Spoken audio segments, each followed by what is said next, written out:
it's me again, and I'm here to do my first 2016 animated movie reviews. Yeah, no Norm of the North, huh? Well, sorry, skip that one for uncertainty of reasons. Yeah, I did skip it unintentionally because I was not going to go spend my money to go see Norm of the North, okay? I'll wait until I can watch it.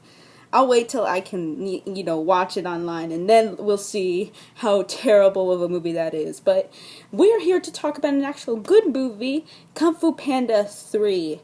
Now, before I get started, let me tell you what I thought of the first two other movies. First one, for what they had to work with, especially at the time where everybody was considering that this was a stupid idea to begin with, they totally, it totally paid off for them, especially for what kind of comedy they got out with it, and most of all, emotion that they got out of it. I mean, I went to go see this at a young age,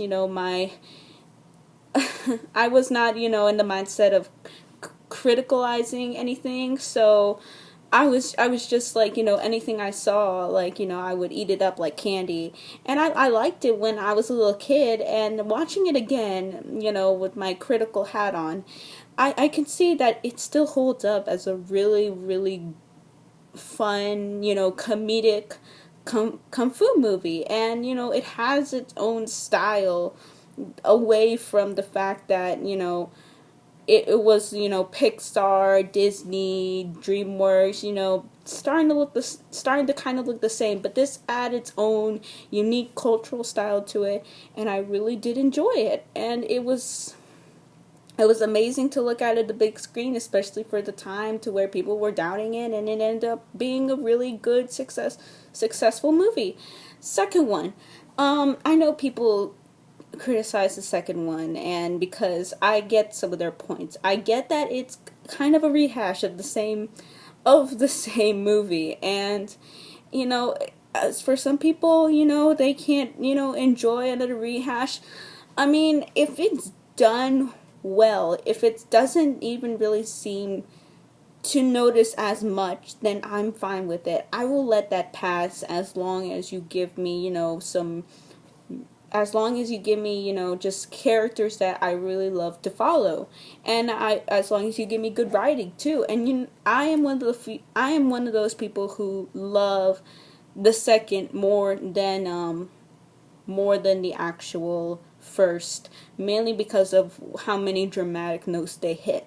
I mean, yeah, you can see that the first movie hit, dramatic moments, but in the second one, there's so many dramatic moments more to count, and it just added to the intensity, and and I think the comedy was a lot more better per se in the second one. I don't know why, even though there's so much fewer comedic moments in the second one, it's just the dramatic moments that really stand out to me. So now we come to this third movie, Kung Fu Panda 3, which I know it's hard to do a franchise to always keep on upping up the level of what your previous predecessors have already done. And I've been hearing good things about it. I've been hearing, more critical things about it. What do I personally think of it? Well, I see it more as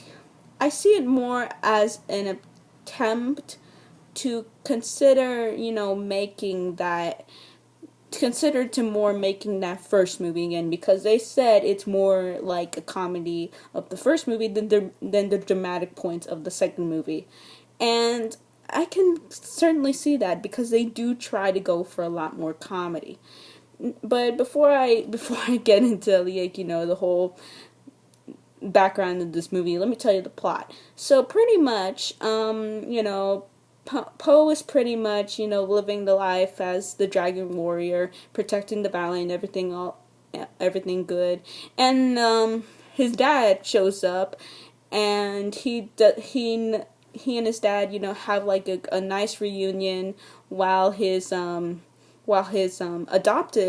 dad is having some trouble coping with the fact that, his father, that Poe's biological father is pretty much come out of nowhere, and pretty much, is making a real quick connection with him.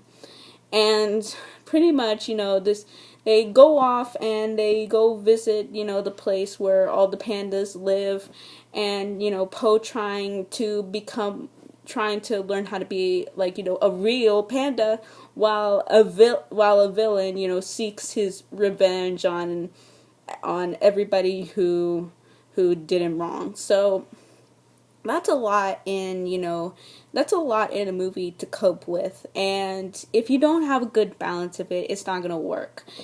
And from what this movie presents itself with what plot, I think this is probably the weakest attempt of it as of the three, because they decide, the first one, it was about Poe, conflict with being the Dragon Warrior and a villain. Second one was the fact of Poe learning that he was adopted, and then the villain. Here's the fact that Poe is reunited with his long-lost family, and then the villain. I mean, it's pretty much, this type of same formula, Matt, throughout this entire movie. Poe deals with the conflict, and then there's someone in the way. But I think this is probably the weakest attempt, mainly because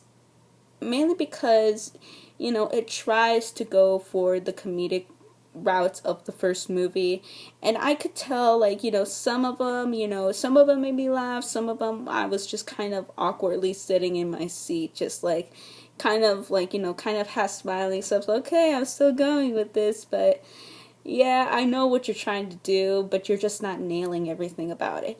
And it's really hard to say this because I really love this franchise. I know it's probably already over with now, but this was one of DreamWorks' few franchises that actually was, good from beginning to end. And don't get me wrong, this movie is a good movie. I mean, from a franchise point of view, it's a really, really good franchise, especially for something that's, in the mythology of kung fu movies. And it's amazing to how much talent they, got to do all sorts of this martial arts in an animated film, especially for something that was in the US, because this was actually partly animated in China, and you could, tell that it has a different type of style mixed in with, the DreamWorks style that they have going on here, and it looks beautiful. I may complain about the story, kind of being a mediocrity of the first movie, but this is probably the most beautiful out of all three of them, because not only do they have, the great 3D that they're dealing with, but they're also dealing with a bunch of, 2D backgrounds and 2D effects meshed in with 3D. And it looks gorgeous, and I'm really proud that, they had a chance to team up with China to do this. And I saw this in 3D, and it was amazing to see this in 3D. It's the best looking Kung Fu Panda movie that I have seen in quite some time, and it's probably one of the best DreamWorks movies that I have seen in a long time. I mean, they normally go for that, kind of animation to where everything's smooth, not very all that detailed, especially with the characters and stuff like that.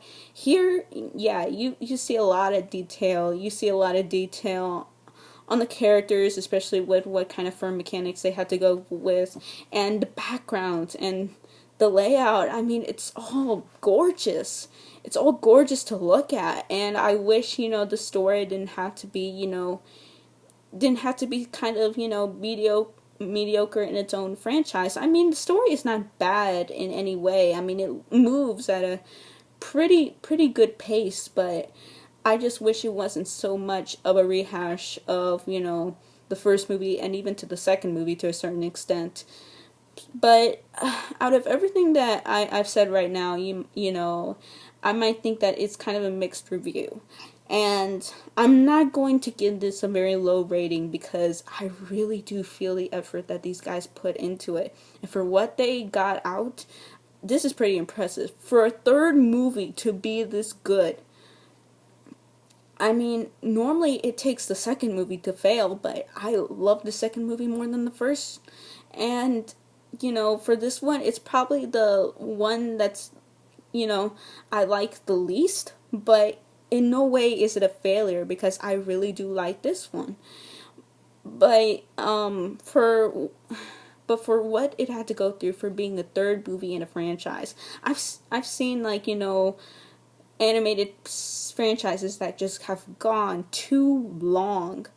And for this to be, this is a very comfortable conclusion to the Kung Fu Panda franchise. And I hope that DreamWorks does not have an idea of a Kung Fu Panda 4. I mean, they could just stop completely right here and it would be perfect. And I see no chance in, continuing the story. I mean, it's just such a, we've just been following these characters since about, when did that first movie came out? I think about 2000 and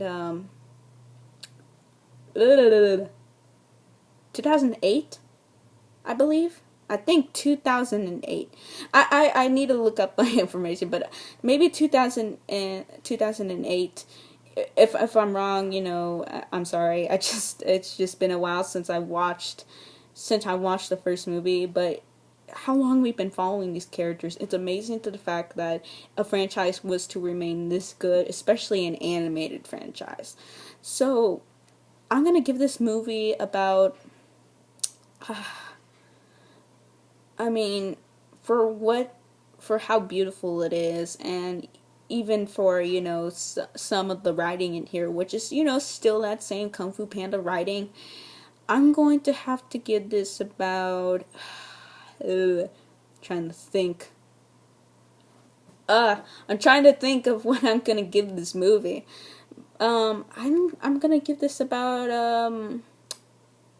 7.8. I mean, it's a really good, it's a really good movie. It's just probably the least out of the three, but that doesn't, qualify it as, a bomb or anything like that. It's just, if you go see this movie, I don't think you will be, that much disappointed. Again, it's that DreamWorks that I want to see. It's the DreamWorks that I love, and seeing that trailer for Trolls is just kind of a little bit diminishing, I gotta say. I mean, hopefully, How to Train Your Dragon will hopefully get out of that slump for them. Okay, so that's pretty much all I had to say about Kung Fu Panda 3, guys. I hope you enjoyed this review, and I will be around to review more 2016 movies in the future. By God, we got so much animated movies coming out this year. I don't know if I'm gonna get to them all. I'll try, but yeah, I'm just really busy, guys. So, but I enjoy you guys for, staying with me and and just, supporting in any way, shape, or form. And I just hope you guys, have a really good time with it. I mean, it's amazing for how much, you guys, just tune in to watch and keeps me going every day. So that's pretty much all I had to say, guys. And as always, JC Animation Critic out, and I will see you guys later. Take care.